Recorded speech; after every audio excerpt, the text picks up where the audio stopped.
We need more leaders, Thomas. We need more leaders, especially in Africa. We have a leadership crisis. I had a conversation regarding this aspect of turning the school into government school. I had a conversation less than a month before coming to Ghana. I had that particular conversation. But the point here is we have zero plans in doing that in terms of turning the school into a government sponsored school. You understand? The reason is we do not want to compromise the quality of the thing we want to do. It's a school, but it's more of a leadership center as well. We need more leaders, Thomas. We need more leaders, especially in Africa. We have a leadership crisis. You understand? We need more young people to step up. You understand? If we are complaining about leadership across the continent today, we need to look back and see what is happening exactly within the ecosystem, the immediate ecosystem. We all grew up. You might grow up, okay, someday you want to lead Ghana. But the question is, have you been exposed to some deal of leadership in your life? So let's get more people exposed to the concept of leadership as early as possible. And give them the responsibility, leadership responsibility as early as possible. As they grow, their ability, their experiences develop over time.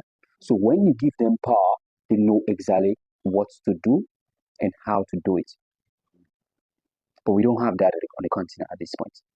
So people just go to leadership position. They're as confused as the layman out there. So that's the crisis we currently experiencing. And it's something, to be really honest with you, and this is the first time I'm saying this on TV, that school, we built that school without zero support. Everything that goes to the school was out of my personal pocket. Then I will ask, right now you are investing in the school, and also you have a business that you have to run. I'm just asking, how are you able to balance it? Is it that you are using the business money and then you are using it to build the school? Do you think of if you invest all the money in the school and later your business comes down or your business collapse? Do you think of that? So here's the thing, Thomas. Since you are not having any support, any sponsorship, absolutely, the money will come from the business. Absolutely. So here's the thing. I sat down at some point before the start of this school. I sat down with my advisory board. It's like, we need to expand this particular business. We need to expand the plastic business. But do we need to expand into something that reflects all the plastic? Or we can still do something that looks like plastic impact? So the entire ball point here is what? Impact. How much people can we reach effectively and positively as possible? How many people can we reach? These are the questions we ask ourselves, the clarifying questions we ask ourselves. That's lights the path for the school.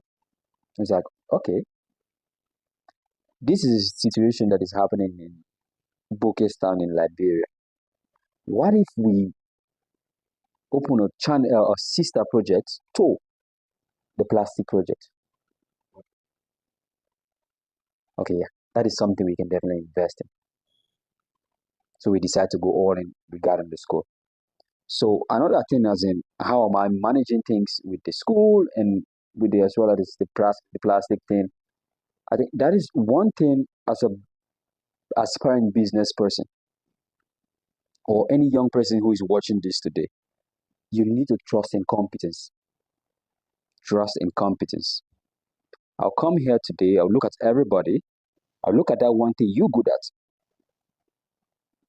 I'll look at that one thing you're good at. Look at one thing he's good at. Okay, I can trust you with this. You're gonna do this. This is what you're good at. Do this for us. I don't need to be worried. I don't need to be sleeping and worried, oh, things gonna go bad. Thomas not gonna do this well. No. I need to trust your competence. I need to trust what you can do. Recruit a team if you're doing a business. It's not the business the most important thing. It's the people, the immediate people that are working with you in the business, the most important thing. The reason is the business will fall. But when you have an incredible team, you guys can walk around and spin easily and the business will start working again. But when you have not a very good team, the business it will always reflect on the business.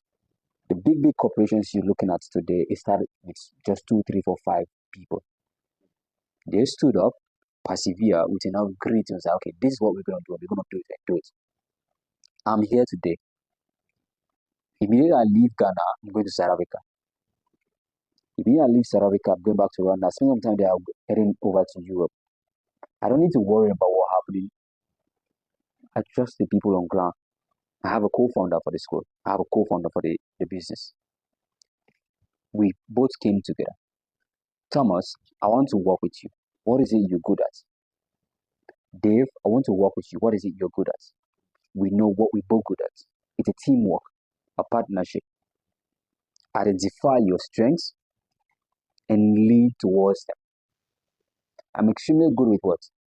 Communication. I'm extremely good with stakeholder engagement. I'm extremely good with taking the business, push it out there. This is what we're doing. I'm extremely good at how can we get this out there. I'm extremely good at building systems. I'm extremely good at building the strategy, the vision that ensures this thing moves is sustainable in the next 10 years, in the next 15 years. You are good at ensuring today, this is what happened today, ensuring the other employees, everybody is up to task. They are doing their respective work. You are good at that. How can we both work? Now, handle operations, I handle what? Strategy. You need to trust the people you're working with. When you have a unique team, you don't have to worry about things. At the end of the day, you know, okay, I can fully trust Thomas. Nothing will go wrong. When things happen, of course, things will always happen. Sure. How can you guys spin around it and make it work and correct that particular mistake and learn from it? Build systems. You build systems and people, build the people you're working with, the business grows. Easy. It's not easy. That is the hardest part. But eventually, you do it for a certain period of time, everybody will just fall in line. So, how far in the project is school? How far now? I to build from nursery to, is it basic school or senior high school? Is it basic school? It's elementary, junior, and senior. Okay. Of the three tier. All right. So are you down with the structure?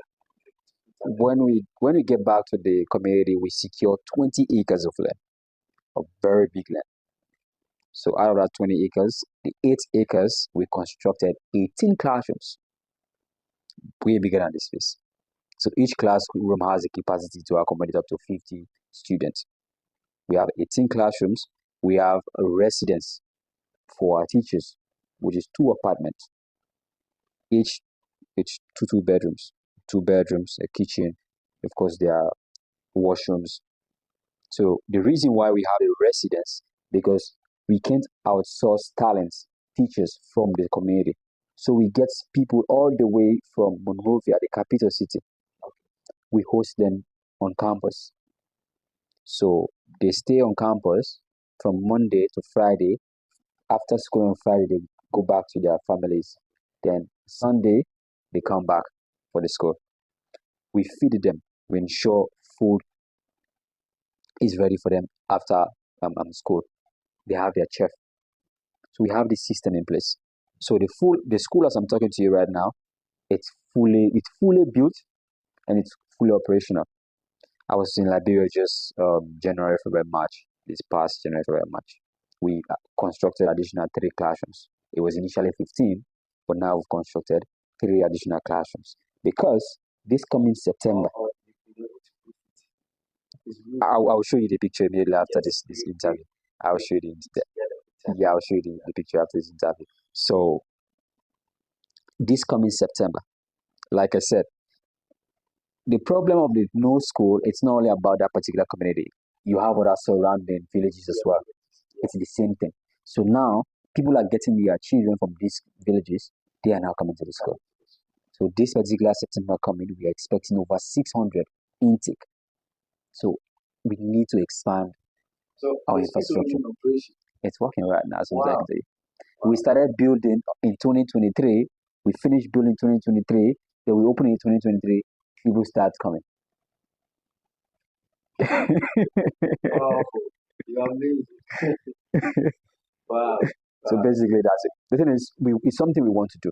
So there is nothing like, let's do it somewhere. No, no, no. This is what we're doing, and this is when we want to complete it, and people should start going to school this particular time. Yeah.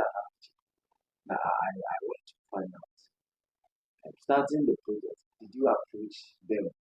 Were there a circumstance where they contributed to the project? Maybe some would say that, oh, because the school is going to benefit the community, even the land, we may not take the full price. We will give you some huge discount. Was there anything like that? I want to tell you this, Thomas, the community has been extremely helpful throughout this entire process. If I'm telling you this today, we started construction in 2023, we finished construction in 2023, then people started attending in 2023. It was as a result of what the people in the community.